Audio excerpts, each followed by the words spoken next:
All right, guys, as usual, please like and subscribe, and let's get into this. So, this is the Obi-Wan prediction vid, and it's sort of a trailer reaction. Obviously, some interesting stuff. Of course, in Disney fashion, some major cringe.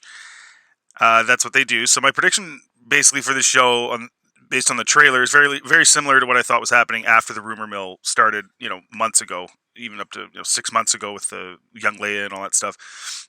I think Obi-Wan will be watching Luke on Tatooine. We see that in the trailer. He's looking through his binoculars, and he's watching over him, and Luke's pretending he's flying the plane and all that stuff, which is perfectly fine with me.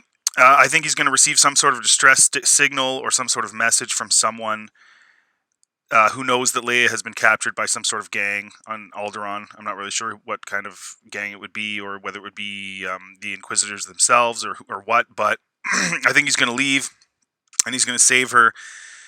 But I think he's going to be seen by an Inquisitor or several, and he's going to be followed back to Tatooine. Then there's going to be a dust up. He's going to fight the Inquisitors off, and they still don't know about Luke, but they know that he's on Tatooine. So again, that's going to create huge problems. It doesn't make any sense, because if you're Vader, why would you stop? Why wouldn't you just keep pounding him with more and more guys, or come yourself, or whatever in the future? Which maybe is what they're going to do, and that's maybe why they're going to fight twice. That's the rumor, at least. And then he goes to Coruscant in search of Vader, I think, and then they're going to have a duel, and Vader is going to get away, or is going to be left alive somehow. But they'll get the shot of Hayden with half his face showing, because his mask is broke open. Because the entire show is going to be based on getting that one visual that they made in the Clone Wars. I'm telling you guys, that's how they write. They want that one visual where you see Hayden Christensen's face through the mask. So just like in the Clone Wars when he's fighting, I think it was Ahsoka, and his mask breaks open, and you see his face. That's literally, this entire show was written so they could have that visual. That's how this operates. Just like in The Rise of Skywalker, they made all these convoluted decisions and dumb plot points, which go back to Leia's unreceived signal in The Last Jedi. None of it makes any sense, and yet there's this, Lando comes back with the millions of ships, and they get the visual. They get the visual of all the ships coming out of Lightspeed. That's all they do, is they write based on the visual they're trying to get. So that's what I think is going to happen. I think it's going to be continuity breaking, and they don't care. This is not a show I would have written. There was a way to make it interesting, but having him fight Vader creates problems.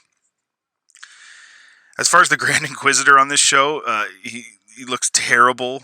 They completely ignored the previous live action examples of his alien race that are available to them. They own this IP. I don't know why they wouldn't have just used that as the basis for what this dude's supposed to look like. It's so weird what they did. The spinning saber has always been cringy, in my opinion. I don't like that they're making lightsabers into this stupid nonsense. Disney is all about fetishizing lightsabers. And I think it's because it takes your focus off the story and makes you excited about an object. That's literally, and then they can put the object in different scenes and do things with the object, and that's supposed to get the audience riled up about the show. It's just a lazy writing. They before Disney, the lightsabers they were a weapon, and they were used, and that's cool. But they were neat. We definitely all liked them.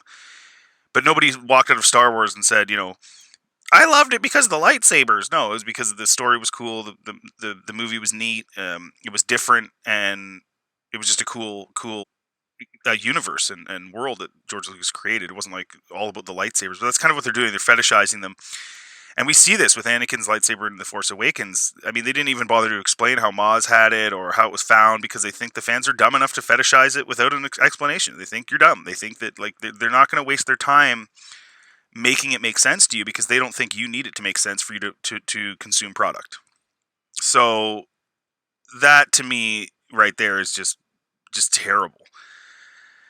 And then, of course, this show with Vader and Obi-Wan fighting is going to render at least 12 lines of dialogue in A New Hope off-putting. When it comes to Vader, Tarkin, and Obi-Wan talking about the duel, and the duel in A New Hope is going to be diminished now, as it's not going to be as long of a time.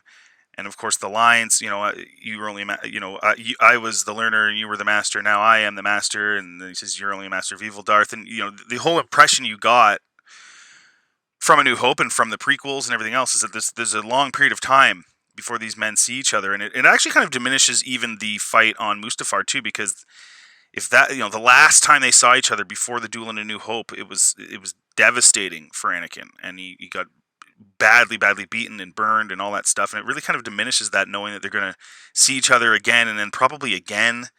If I had to guess, maybe back on Tatooine Vader comes, and fights him again. There's rumors of that happening. And again, if that happens, that makes it even worse. Then it's like they know where Obi-Wan is this whole time, and yet he's still there. He didn't take Luke anywhere else because he's still there to New Hope, and Luke's still there. So the whole thing, it's a show I would never have written. I would never have bothered with.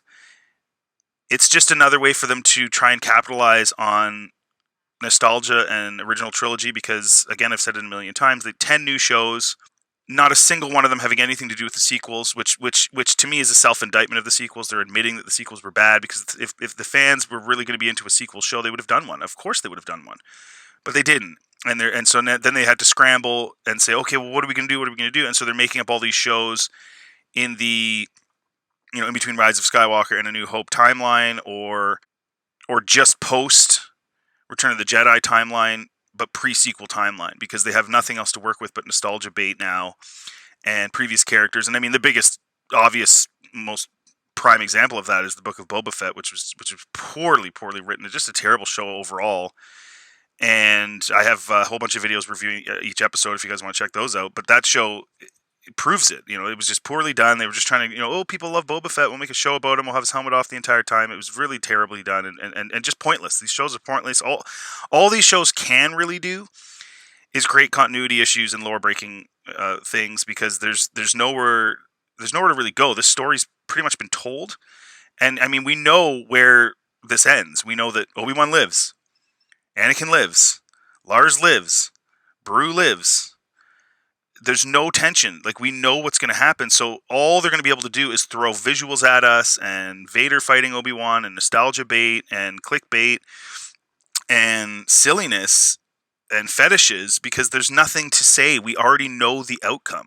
You knew the outcome with Anakin in the prequel trilogy, but there was so much interest because we wanted to see how he fell from grace and how the Jedi impacted that. But what is there here? There's nothing. So there's nothing exciting for us other than, again, they're going to have to just throw all this crap in our face. So anyways, guys, that's what I think. Let me know in the comment section, and have a good day.